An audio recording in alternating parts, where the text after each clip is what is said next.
Mare! Oh, anong balita mo?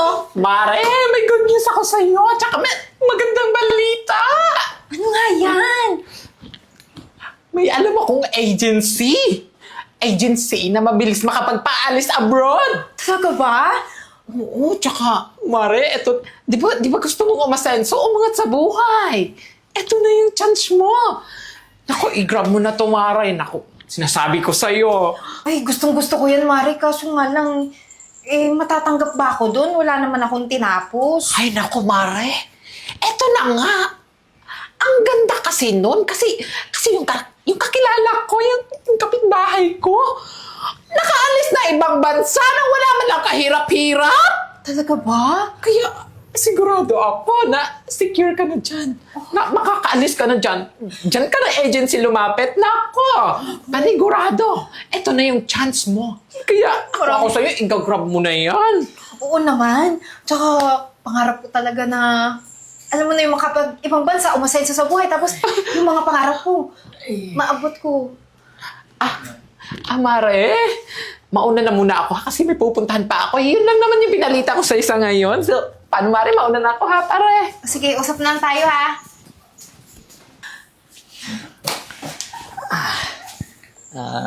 Mahal, mukhang masaya ka ngayon Ako, Jeboy. Kasi, matutupad na yung mga pangarap ko tapos may chance pa tayong yumaman. Paano nangyari yun? May trabaho ka na ba? Kasi nga itong si Marimar may binalita.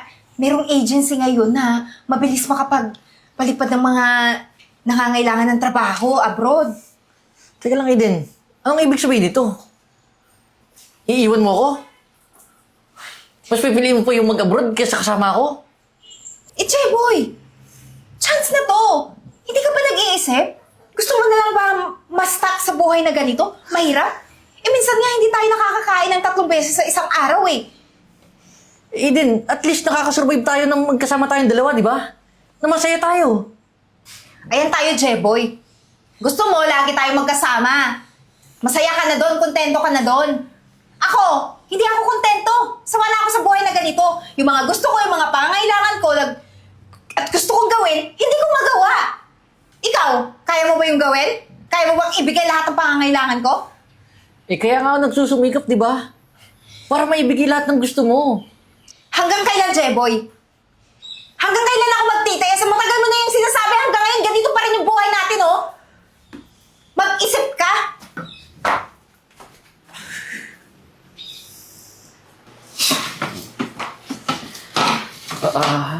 Eden. Eden, pasensya ka na. Oo, alam ko naman eh. Alam ko naman na matagal ko nang hindi nabibigay yung mga gusto mo. Pero nagsusumikap naman ako eh. Para maibigay yan eh. Jeboy, bakit kasi hindi ka na lang magtiwala sa akin? Ginagawa ko lang din naman to para sa ating dalawa eh. Sige na, Eden. Payag na ako.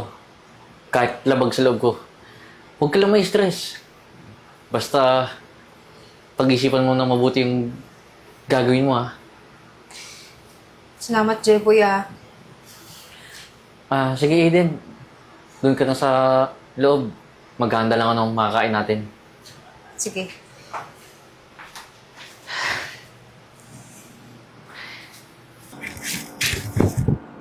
Miss Eden, magiging honest ako sa'yo Yung ina-applyan mo kasi bilang secretary sa Canada, hindi kasi pasok yung requirements mo eh.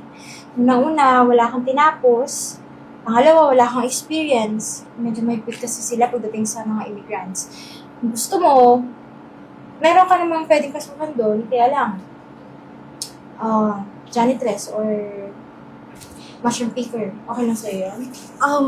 Ma'am, wala bang ibang paraan para makapasok ako dyan sa gusto kong trabaho na applyan doon? Sorry talaga eh. Pero kung gusto mo, pwede mo naman pasukan tong trabaho na to. Then pag nandun ka na, pwede mo naman gawa ng paraan. Kaya lang, kami... Dito, di ba, break time na? Sabi to. Sige na, mag-break time na ako ng bahala dyan. Hindi, dito, hindi kasi siya pasok sa... Sige na, ako nang bahala dyan. Miss Eden.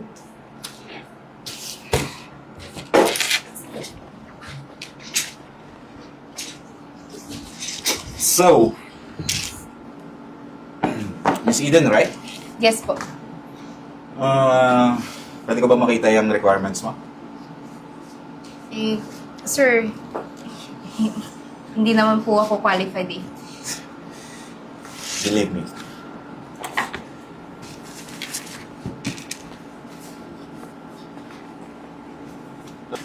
Alam mo kung ito yung mga requirements mo, hindi ka talaga matatanggap sa abroad eh. Tsaka, bakit ba kailangan mo pa mag-abroad kung may mga trabaho naman dito? Eh, sir, gusto ko kasi kumita ng malaki. Alam ko na sa abroad ko lang makukuha yung ganong halaga. Alam mo, di mo na kailangan mag-abroad. Kung malaking kita lang yung gusto mo eh, kaya ko namang ibigay yan. Ano pong ibig niyo sabihin, sir? May i-offer ako sa yung trabaho. Kung gusto mo, triplihin ko pa yung sahod na gusto mo eh. Basta, gagawin mo lang kung ano yung gusto ko. Eh, sir, tatanggapin ko yung trabaho na ibibigay mo sa akin.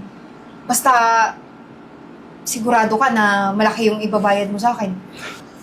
So, kung ganun pala eh, tanggap ka na. Naku, sir, maraming salamat po ah.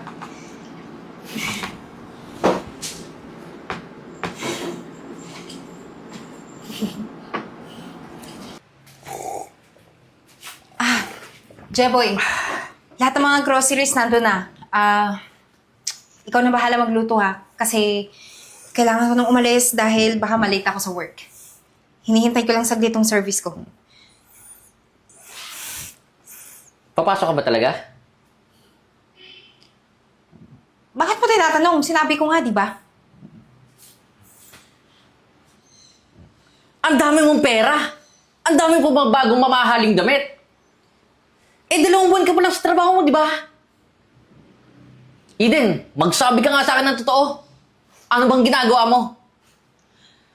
Pinagdududahan mo ba ako? Ha? Pinagdududahan mo ba ako na mali ang trabaho na pinasukan ko? Jeboy, dapat nga maging proud ka sa akin eh. Kasi nakukuha ko lahat ng gusto ko na hindi mo maibigay. Oo, tama ka. Hindi ko kayang ibigay sa'yo. Kasi ayaw kong gumawa ng mali. Ano pinagsasabi mong mali? Walang mali sa ginagawa ko. Ikaw nga nakikinabang eh. At pangarap ko to. Pangarap? Eden, huwag na tayo maglokon dito. Alam mo sa sarili mo na mali ang ginagawa mo. Wala kang pakialam. Masaya ako sa ginagawa ko. Sana, huwag mong pagsisihan yung ginagawa mo. Hinding-hindi ko pagsisisihan to.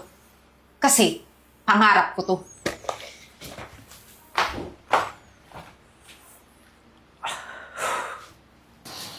Alam mo, Eden, excited na ako eh.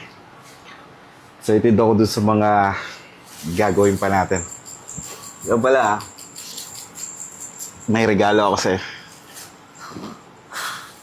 Uy, Marlo naman, sobra-sobra na tong binibigay mo sa akin. Naku, limited edition to, di ba? Naku, ang mahal-mahal nito. Wala pa yan. Basta ba, gagawin mo yung mga gusto ko ipagawa sa'yo. Ano ka ba? Parang bago ka naman sa akin. Alam mo, kahit anong ipagawa mo sa akin, gagawin ko.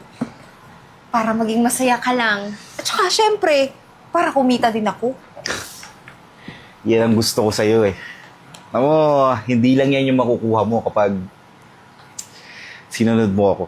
Naku, maraming salamat talaga ha. Alam mo, gustong-gusto ko talaga ito bilhin eh. Pa, halika na. Tara. Sino ka? Bakit pumapasok ka rito? Sir, pasensya na kayo ah. Kung nabahala ko kayo. Ano to?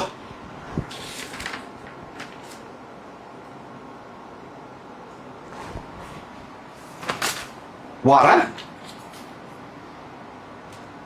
Wala akong kinalaman dyan. Hindi ko naman ginawa yan Ano to? Set up? Ano to, Virgo? Ano? Ako ba yung may ginagawang mali? Ika? Sinisira mo yung pangalan ng kumpanya ng pamilya natin? Ano? Travel agency tayo. Pero ang ginagawa mo, halos lahat na nag-a-apply pumuntang ibang bansa, binabastos mo, ino-offeran mo. Akala mo hindi ko alam? Kaya-imbestigahan kita. Para na ako ebidensya lang sa'yo. At lahat ng babaeng dumaan sa'yo nagsumbong sa akin, pwera lang sa babae na yan. Bakit, Liz? Ine-enjoy mo ang pera na nanggagaling sa kumpanya namin? Ha?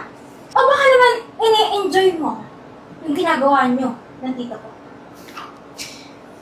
Pasensya na ha. Pero yung ginagawa ko, pinaghihirapan ko. Pinaghihirapan? O nasasarapan ka? Alam mo ba na na-ospital mo asawa mo dahil nakita niya at napanood niya lahat ng pinagagawa niyo? Baboy kayo. Alam mo, Virgo, hindi mo pwedeng gawin sa akin to. At bakit hindi? Ha? Officer, pakapaliwanag nga sa kanya. Sir, hindi mo siguro binasa to. Cybercrime yung ginagawa niya. Miss, alam mo ba? Lahat ng ginagawa niyo ay naka-video. Ha? At pinagkakakitaan ka ng lalaking yan. Kaya yun nangyari sa asawa mo. Kasalanan mo yan. Sana inisip mo yan. Buti na lang stable na yung pasyente. Kaya lang, hindi nakakapagsalita eh. Kaya miss, kasama ka rin. Dahil dalawa kayo. Teka lang, sir. Hindi ko naman alam na binibenta niya yung mga video na ginagawa namin. Sinasabi mo wala kang kasalanan. Ha? Di ba kasal ka? Ganito na lang. Habang nakakulong kayo, dadagdagan ko yung kaso. Kukumbinsihin ko yung asawa mo. Nakasuhan kayong dalawa.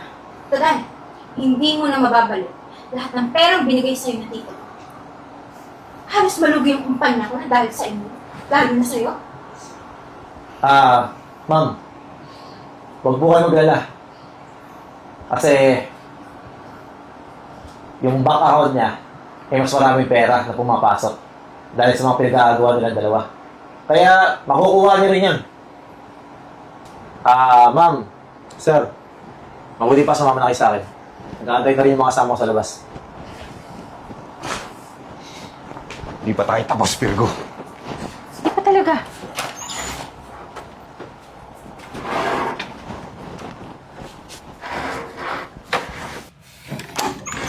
Bulaga!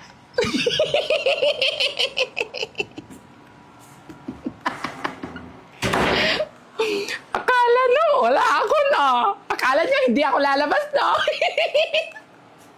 Wala lang yung headband ko, pero andito pa rin ako.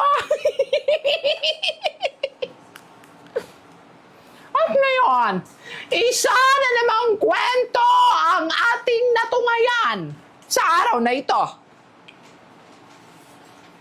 At alam niyo ba kung anong aral ang natutunan natin sa kwentong ito? Dapat maging tapat tayo sa kahit na kanino, lalong-lalo na sa mga partner na meron tayo. Thank you. Naway! Nakuha ninyo na magandang aral ang storyang ito. Nais po naming malaman kung sino ang seryoso at tapat at masunurin na masugid naming mga taga-subaybay. I-comment lamang po sa comment section kung saang lugar po kayo naroroon para malaman namin kung saan umabot ang video na ito. Naway! Excuse me? Naway! Manatili po kayo kung saan man kayo at huwag po kayo umalis dahil pwede po ninyong kunin ang iba pang video. stalk nyo lang ang page ng Kismet Films or POTG Studio.